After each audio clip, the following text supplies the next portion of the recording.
Hello, this is Julian with Coffee Reviews, and today we'll be reviewing the Altieri Estate Dilgo wash processed Panama from Datura Coffee. And there's the box right there. And Datura, based out of Paris, France. And once again, they've quickly become one of our most featured European coffee roasters on this channel, as Airworks does bring them in quite often, and as a result, we do have our pick of whichever coffees they do release, and this is one that immediately caught my interest, as a couple of years ago, we did have an Altieri Estate Panamanian gesha from Coffea Circular during the Cafe Box Advent Calendar series, and that was one of my favorite Panamanian geshas that we had that year. And as a result, I've been wanting to review more of Altieri's gesha coffees. However, there aren't a lot of coffee roasters that do offer them, so when I saw it from Datura, which has become one of my favorite European coffee roasters, it felt like a perfect opportunity to try it out from a coffee roaster that I do enjoy. So it'll definitely be interesting to see how this coffee turned out, as this right here is day 60.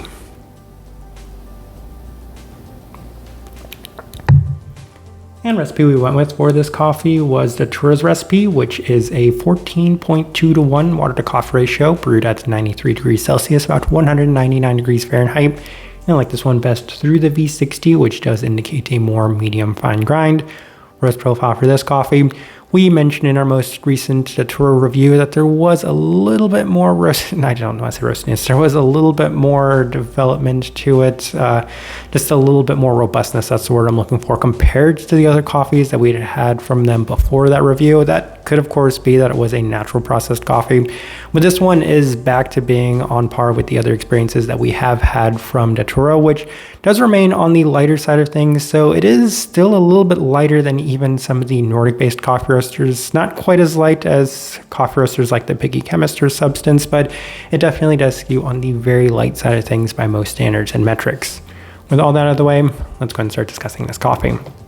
Day 30, first impression, and once again gave it the 28-day rest period.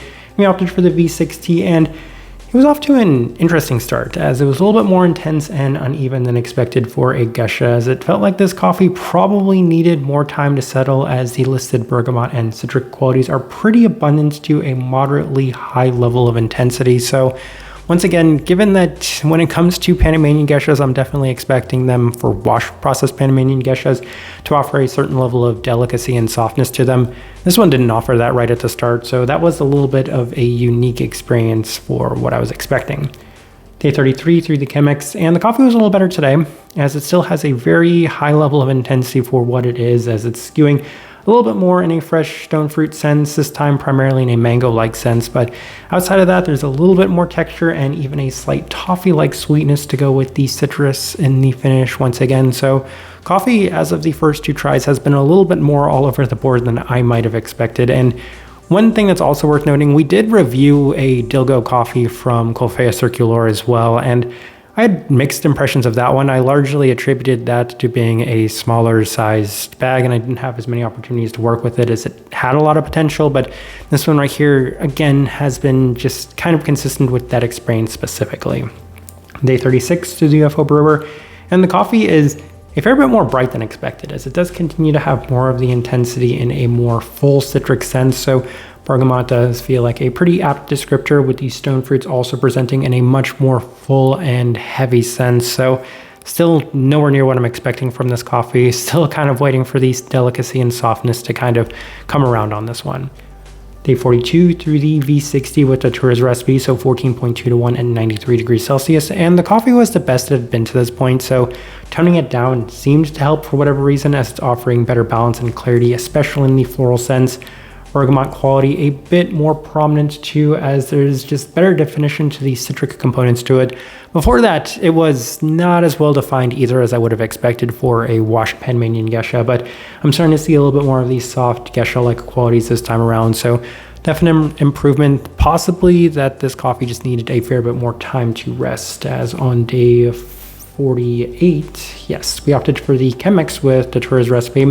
It was actually the best it had been to this point, indicating that it might just really need a fair bit more time for this one to open up.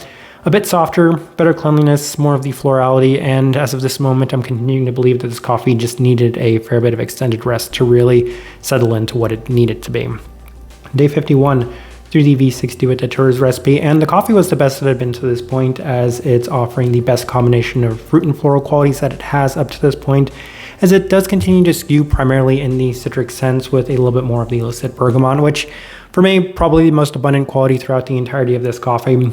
A nice sugariness all around that is attributed to both a vanilla as well as the listed lilac, but also some depth in the stone fruit qualities to it, as there's a fresh sugary stone fruit quality to it. So much more depth. This is probably what I was hoping for and expecting for on the first day, and then kind of improving from there. However, this is now kind of what I would deem to be the good starting point for this coffee. Day 55 through the V60 with Datura's recipe once again. And it's the best it's been to this point, and here on day 60, it's the best it's been, so it just goes to show that this coffee also needed that minimum 7 weeks to open up, which was also consistent with that recent Natural Ethiopian review. It feels like it has much more of the expected florality to it, and plenty of the citric depth, so a little bit of honey, vanilla, listed lilac, so plenty of those floral qualities to it, as it does cool down into a focus on that pretty prominent citric bergamot quality, as well as a sugary stone fruit sense to it yet again. So maybe not as deep as I would hope for a washed Panamanian gesha, but at the very end it was much closer to what I was expecting. All right, so let's go ahead and put up the tasting wheel so you can see where we're heading.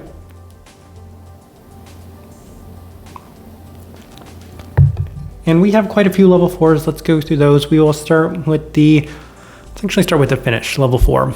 And I mentioned a number of different characteristics within the finish, largely because it is still a Panamanian gesha, so you are getting a fair bit of depth to it. Citrus is the one that comes to mind the most, but there are a fair bit of the floral qualities to it. As mentioned, a nice, softer vanilla at times. The listed lilac I can definitely see, but outside of that, it's maybe not as intense of a finish as I don't want to say intense, maybe not as soft of a finish as I might have hoped for. Sweetness, level 4, maybe a little bit generous. Early days, it seems to be lacking a little bit of sweetness to it, and even then, the sweetness, it's a little bit of a more floral-like sweetness to it. The fruit qualities in this one aren't particularly sweet. They're a little bit more citric, so not necessarily the best in terms of the sweetness. It did barely reach that level 4 mark, but at the end, there was just enough of that to balance out the rest of this experience. Florality level 4, I mentioned there's an abundance of floral qualities to it. If anything, outside of the citrus, that's the most abundant characteristic, but we're discussing a Panamanian gesha, so you'd fully expect the florals and the citrus to be the two most abundant qualities within it, and that takes us over to the citrus, which is there at the level 4. Bergamot they have listed on here, pretty apt descriptor. It was pretty transparent throughout the entirety of the time working through this coffee, probably the most consistent quality to it as well, which not my favorite, so we'll just work with it as it is. Going to move on to the level 3s. We'll start with the acidity level 3. Not the brightest coffee, though right at the start, it did have potential to be significantly brighter than I was expecting. First couple of days, the brightness was very uneven, so it could have been a brewing error. I'm not entirely sure what happened, but it was consistent within the first couple of times brewing this coffee. So I definitely felt like it needed extended time to really settle, because those early days did not necessarily do this coffee justice, as it's two very different experiences at that day 30 mark and at that day 50 mark. Stone fruit level 3, I do think that they have a mango note listed on here, which does make sense. There's a little bit of a sugary quality to the stone fruit characteristics, but even then, they're not maybe as well defined and intense as I would have hoped for and expected. Mentioned in the early days, this coffee was much more intense than I was expecting, but it was in a nondescript, generic citric sense, in an overly citric bright sense, so even at the end, that never really seemed to improve from some of the earlier tries. Body level 2, one of the few things left worth discussing, as it's lighter bodied, but not to the extent where it's super tea-like a lot of other Panamanian gesha coffees can be. Again, it's not necessarily the softest coffee out there, so that was something that was worth noting in this tasting wheel, but the most important thing, and the thing I saved for last, cleanliness level 4. It's about average level of cleanliness for a majority of wash processed coffees. I feel like if you told me that this one wasn't a gesha, if you told me it was a different varietal Panamanian coffee, I'd be like, okay, that makes sense. If you told me that it was I don't even want to say washed Ethiopian coffees, because those tend to be a little bit cleaner, maybe like a washed Honduran coffee, and I'd be like, okay, it has that level of cleanliness to it. It's not close to the point where Panamanian geshas have that super well-defined, super articulated definition to the coffees, but this one right here, while the citrus is pretty abundant, while the florality is pretty abundant. They aren't ultra clean to the expectation that I would have for a Panamanian gesha. So the level 4, a little disappointing. I always want my Panamanian geshas to be a level 5. The standards and expectations for Panamanian geshas are significantly higher than every other coffee that we review on this channel. So level 4 where we opted to put that. Outside of that though, as I'm looking at this tasting wheel, I do think it is a pretty good representation of what I was getting from this coffee. All right, so my overall thoughts and impressions of this coffee, funny enough, pretty similar to the impressions I had of the Dilgo that we had reviewed from Colfea Circular a couple of years ago. And it's that I wanted more of this coffee to work with, as I found it starting to open up at that day 49 plus mark. And that is kind of unfortunate because there is potential for this coffee to be a lot better, a lot more deep than it actually was based off of the experiences that we did have. But again, this one's probably a victim of expectations. We have a producer that I've had great success with in the past. We have a roaster that I've had great success with in the past, and my favorite coffee out there, I mean, Panamanian gesha. So expectations through the roof. And if it's not reaching that level 5 cleanliness for the coffee, then obviously I'm going to be a little bit disappointed in the way that it turned out.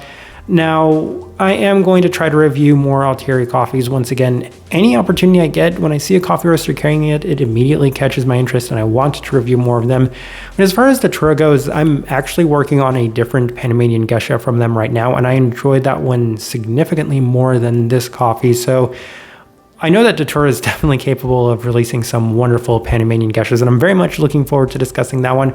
If anything, I think it's unfortunate that I started working on that coffee while I was still working on this one, because it made me realize just how much I enjoyed that Panamanian gesha more than this one. So stay tuned for that review. Still working on that coffee. No idea when that review is going to come out. Type of person I would suggest this coffee to, I do think I have to start with the patience, because on the earlier days, it is a little uneven. It does skew a little further in the brightness than I think it's originally intended to. It's a little bit heavier in that citric sense than it probably is intended to be. But that day 49 plus mark, it does have a lot of the expected Panamanian gesha characteristics to it. Very floral, very citric forward, some depth in the stone fruit-like sense, presented in a expectedly sweet sense with a little bit more body to it. That's kind of the best direction I can point somebody towards on this one, and also the best way I can leave this review. If you by chance had an opportunity to try this coffee, I'd love to know your thoughts and impressions of it as well. If you're enjoying the content, give this video a like, subscribe if you're not already subscribed. This right here has been a review of the Altieri Estate Dilgo, wash processed Panama from Datura Coffee. Thank you for watching.